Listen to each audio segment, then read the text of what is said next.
பாதி பேர் வேணுன்றாங்க, வேணான்றாங்க. நான் எத ஃபாலோ பண்றது? ரூ. 1000 ரூ. 500 இருந்து ரூ. 1,00,000 ரூ. 1,00,00,000 வரைக்கும் நீங்க நெனச்ச நேரத்துல ஒரே நாள்ல உங்க அக்கவுண்ட்ல கிரெடிட் ஆயிடும். உங்களுக்கு 15, 16% மேல ரிட்டர்ன்ஸ் கிடைக்கிறதுக்கான வாய்ப்பு இருக்கு. ரீசென்ட்டா ஒரு ஷோ பார்த்தேன். அதுல இன்னமும் நெறைய பேர் வந்து மியூச்சுவல் ஃபண்ட்ஸ்னா ஒண்ணுமே புரியல. அவ்ளோ கன்ஃப்யூஷன்ஸ், அவ்ளோ ஸ்கீம்ஸ், அவ்ளோ டேட்டா. பாதி பேர் வேணுன்றாங்க, வேணான்றாங்க. நான் எத ஃபாலோ பண்றது? ஒவ்வொருத்தர் ஒரு ஒரு விதமா பேசுறாங்க அப்படின்னு எக்கச்சக்க டேட்டாஸ் சொல்லிட்டு இருந்தாங்க. இத வந்து நான் 18 வருஷத்துக்கு முன்னாடி 2007, 8ல நான் இன்வெஸ்ட்மென்ட் ஸ்டார்ட் பண்ணேன். அப்போ வந்து பார்த்தீங்கன்னா, நான் பண்ணது கரெக்ட்டா தப்பான்னு கேட்கறதுக்கும் ஆள் இல்ல. அவங்க ஏஎம்சிஸ் குடுக்குற ஃபண்டுல முதலீடு பண்ணிட்டு ரிட்டர்ன்ஸ் நெகட்டிவ் எங்க போய் தெரிஞ்சுக்கலான்னு கேட்டா, ஒண்ணுமே டேட்டாஸ் இல்ல. யூடியூப் சேனல்ஸ் அப்போ வந்து ஒண்ணுமே கிடையாது. அண்ட் பிசிக்கலா மேகசின்ஸ் வாங்கி கத்துக்கிறதா இருந்தாலும் கொஞ்சம் கொஞ்சமா டைம் எடுத்தது. பட் இப்ப பார்த்தீங்கன்னா, கோவிட்க்கு அப்புறமா எக்கச்சக்க யூடியூப் சேனல் பேசிக்ல இருந்து அட்வான்ஸ் வரைக்கும் கிளியரா சொல்லி தராங்க. யூடியூப் வீடியோஸே ஃப்ரீயா இருக்கு. அந்தந்த ஏஎம்சிஸே அவ்ளோ வ்ளாக்ஸ் போட்டிருக்காங்க. அவ்ளோ டேட்டாஸ ஷேர் பண்றாங்க. பட் இருந்தாலும் கன்ஃப்யூஷன்ஸ் தான் அதிகமா இருக்கு. ஸோ இந்த வீடியோல பார்த்தீங்கன்னா, மியூச்சுவல் ஃபண்ட்ஸ சிம்பிளா வீட்ல இருக்கிற பட்ஜெட்டிங் அண்ட் வீட்ல நடக்கிற விஷயங்கள வச்சு நான் ஷேர் பண்ண போறேன். ஸோ இதுல உங்களுக்கு புரிஞ்சிருச்சா? நீங்க மியூச்சுவல் ஃபண்ட்ல இன்வெஸ்ட்மென்ட் பண்ண போறீங்களா இதுக்கப்புறம் அப்படின்றத கடைசியில கமெண்ட் பண்ணுங்க. நான் கணேசன் திரு, உங்கள் மியூச்சுவல் ஃபண்ட் டிஸ்ட்ரிபியூட்டர். இந்த வீடியோல 5 பாயிண்ட் ஷேர் பண்றேன். ஃபர்ஸ்ட் பாயிண்ட் பார்த்தீங்கன்னா, மந்த்லி கிராசரி. இப்போ ஒரு ஃபிளாட்ல கம்யூனிட்டில இருக்கோம். ஒரு கும்பலா ஒரு 20 பேர் இல்ல 50 பேர் சேர்ந்து வாங்குறோம் அப்படின்னும்போது, பேசிக் கிராசரிஸ் அப்படின்னா, சிம்பிளா வந்து ஒரு ரூ. 5,000 ஆகுது அப்படின்னா, 50 ஃபேமிலி சேர்ந்து வாங்கும்போது பார்த்தீங்கன்னா, டிஸ்கவுண்ட்ல கிடைக்கும். ஸோ பூல் பண்ணி டிஸ்கவுண்ட்ல ஒரு இடத்துல போய் வாங்குவோம். அண்ட் ரிஸ்க் கம்மியாகுது. விலை கம்மியா கிடைக்குது அப்படின்னும்போது எல்லாருமே சேர்ந்து போய் வாங்குவோம். அப்போ வந்து மொத்தமா ஒருத்தர்கிட்ட குடுத்துட்டு, மொத்தமா அவங்களுக்கு வந்து பேசிக்கான விஷயங்கள், காய்கறிய தாண்டி ரெகுலரா யூஸ் பண்ற ஆயில்ஸ், ரைஸ் ஐட்டம்ஸ் இந்த மாரி விஷயங்கள் பேசிக்கா டூத் பேஸ்ட், டூத் பவுடர் இதெல்லாம் வந்து பேசிக்கான விஷயங்கள். இந்த பேசிக் விஷயங்கள மட்டும் காமனா சேர்த்து வாங்கும்போது பெட்டர் பிரைசிங் கிடைக்குது. ஆட்டோமேட்டிக்கா ப்ராஃபிட்ஸ் அதிகமாகுது. வீட்டோட ப்ராஃபிட் நான் வந்து நெறைய சேவ் பண்றேன் அப்படின்றத மீன் பண்றேன். இது வந்து காமனா பணத்த போட்டு ஒரு பொருள வாங்கி நம்ம வச்சுக்கிறது. இது எல்லாருக்குமே தெரியும். இதுதான் வந்து மியூச்சுவல் ஃபண்ட்ல பார்த்தீங்கன்னா, காமனா வந்து ஒருத்தர் இல்ல 50 பேர் இல்ல. ஒரு 5,000 பேர், 20,000 பேர், 1,00,000 பேர் இன்னும் எக்கச்சக்க பேர் வந்து இன்வெஸ்ட்மென்ட் பண்ணுவாங்க. ரூ. 1000 ரூ. 500 இருந்து ரூ. 1,00,000 ரூ. 1,00,00,000 வரைக்கும் மாசம் மாசம் முதலீடு பண்றவங்க இருப்பாங்க. அண்ட் லம்சமா போடுறவங்க இருப்பாங்க. மொத்தமா வருஷத்துக்கு சேர்த்து வாங்கி வைக்கிறவங்களும் இருப்பாங்க. ஸோ இந்த மாதிரி இன்வெஸ்ட்மென்ட் பண்ணிட்டு, அந்த பணத்த எடுத்துட்டு போய் ஸ்டாக் மார்க்கெட் பங்குச் சந்தையில முதலீடு பண்ணி, உங்களுக்கு வருஷம், 2 வருஷம், 5 வருஷம், 10 வருஷத்துக்கு தேவையான ரிட்டர்ன்ஸ எடுத்து குடுப்பாங்க. ஸோ இது வந்து சிம்பிளா முதலீடு பண்றது மட்டும் புரிஞ்சுக்கோங்க இந்த பாயிண்ட்ல. நம்ம ஆஸ் அ ஃபேமிலி 50 பேர் சேர்ந்து வாங்கும்போது, எப்படி மொத்த பணத்த போட்டு நமக்கு பெட்டரா ரிட்டர்ன்ஸ் ப்ராஃபிட் கிடைக்குதோ, அதே மாதிரி கும்பலா ஒரு 100 பேர், 500 பேர்ன்னு சேர்ந்து மாசம் என்னால ரூ. 500 போட முடியும், ரூ. 5,000 போட முடியும்னு ஆரம்பிச்சு பணத்த முதலீடு பண்றீங்க.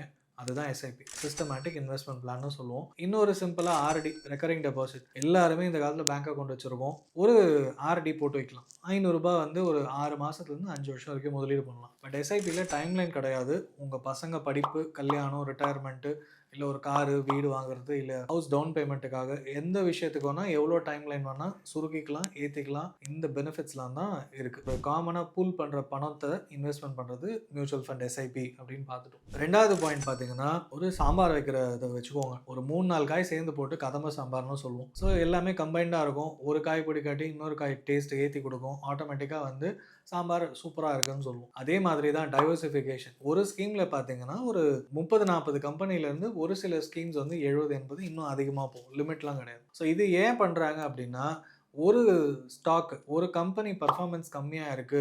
ஒரு 6 மாசம் ரிட்டர்ன்ஸ் கம்மியா இருக்குன்னாலும், ஆட்டோமேட்டிக்கா மீதி 30 கம்பெனி வந்து ரிட்டர்ன்ஸ ஏத்தி குடுக்கும். ஸோ ஓவராலா பார்த்தீங்கன்னா, வருஷா வருஷம் உங்களுக்கு ரிட்டர்ன்ஸ் ஓரளவுக்கு இன்கிரீஸ் ஆயிட்டே இருக்கும்.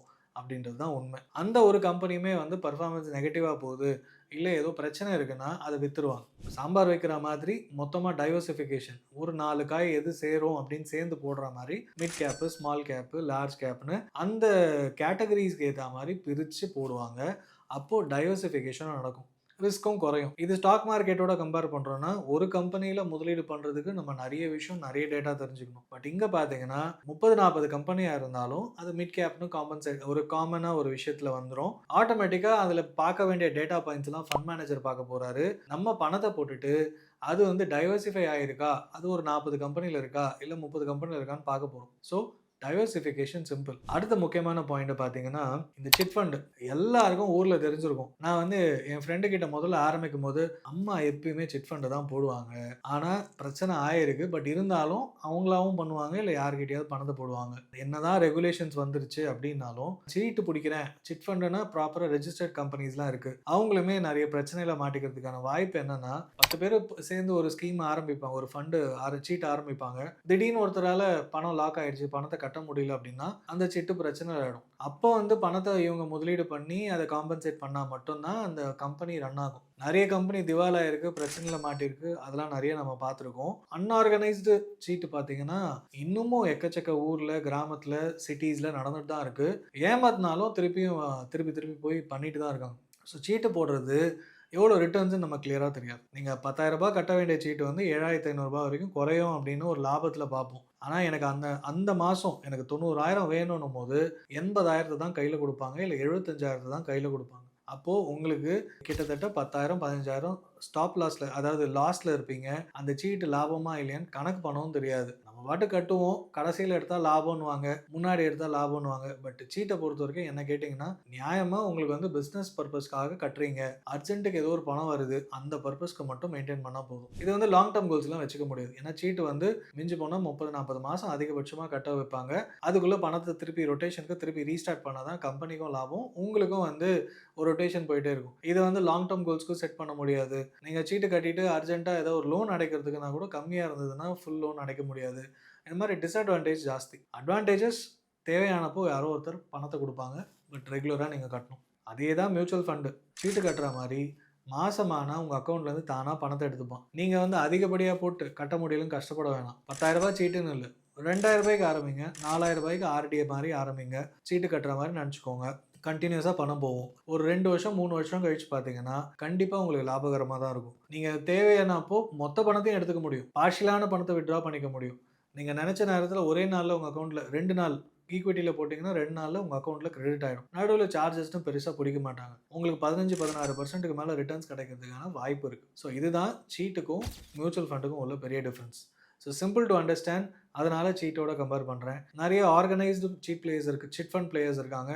அவங்க வந்து ப்ராப்பரா பண்றாங்க. எவ்வளோ ரிட்டர்ன்ஸ்ன்னு கேட்டீங்கன்னா, அர்ஜென்ட்க்கு யூஸ் ஆகும். இந்த மாரி விஷயங்களும் சொல்லுவாங்க. பட் நமக்கு லாங் டெர்ம் குரோத்தோ, இல்ல ஒரு பர்ட்டிகுலர் ஃபினான்ஷியல் குரோத்துக்கோ நீங்க சீட்டுக்கு பதில் மியூச்சுவல் ஃபண்ட் எஸ்ஐபிய ஸ்டார்ட் பண்ணுங்க. அது உங்களுக்கு லாபகரமா இருக்கும். 4வது பாயிண்ட் பார்த்தீங்கன்னா, சிம்பிளா வந்து பண்டிகை சீட்டு. இந்த தீபாவளிக்குன்னு பார்த்தீங்கன்னா, தீபாவளி பட்டாசோட சேர்த்து நெறைய ட்ரெஸ்ஸு, பொருட்கள்லாம் தருவாங்க. அது வந்து ரூ. 1000ல ஆரம்பிச்சு ரூ. 5,000, ரூ. 6,000 வரைக்கும் போகும். ஸோ இந்த சீட்டு பார்த்தீங்கன்னா, எப்படி நம்ம வந்து அந்த பர்ட்டிகுலரா பண்டிகைக்காக போடுறோம், இல்ல ஃபெஸ்டிவல் பிளானிங்காக பண்றோமோ, அதே மாரி ஃபெஸ்டிவல் எஸ்ஐபி இதுதான் கோல் பேஸ்ட் இன்வெஸ்ட்மென்ட்னு நம்ம சிம்பிளா சொல்றது. உங்க பசங்க படிப்பு, வருஷா வருஷம் ஸ்கூல் ஃபீஸ் கட்டணும்.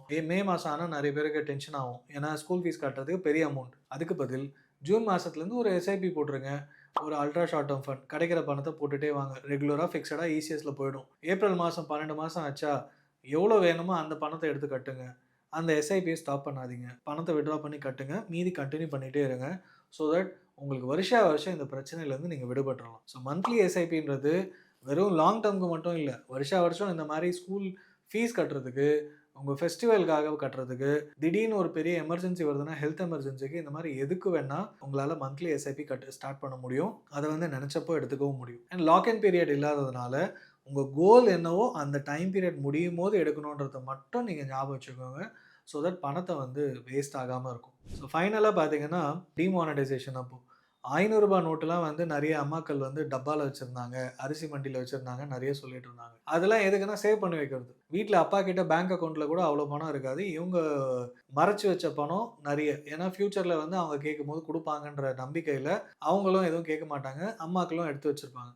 பசங்களுக்காக, அவங்களுக்காக, ஏதாவது தேவைக்காக, பர்சனலுக்காகன்னு வச்சிருப்பாங்க. இதே கான்செப்ட் தான் எஸ்ஐபில flexi cap, large cap, mid cap அதுன்னு எக்கச்சக்க ஸ்கீம்ஸ் இருக்கு. இது வந்து ஓவர் கன்ஃப்யூஷனா இருந்தா சிம்பிளா இண்டெக்ஸ் ஃபண்ட். நிஃப்டி 50 ஒரு இண்டெக்ஸ், நிஃப்டி 500 ஒரு இண்டெக்ஸ். இந்த 2 இண்டெக்ஸ் ஃபண்ட்ல ஸ்டார்ட் பண்ணுங்க.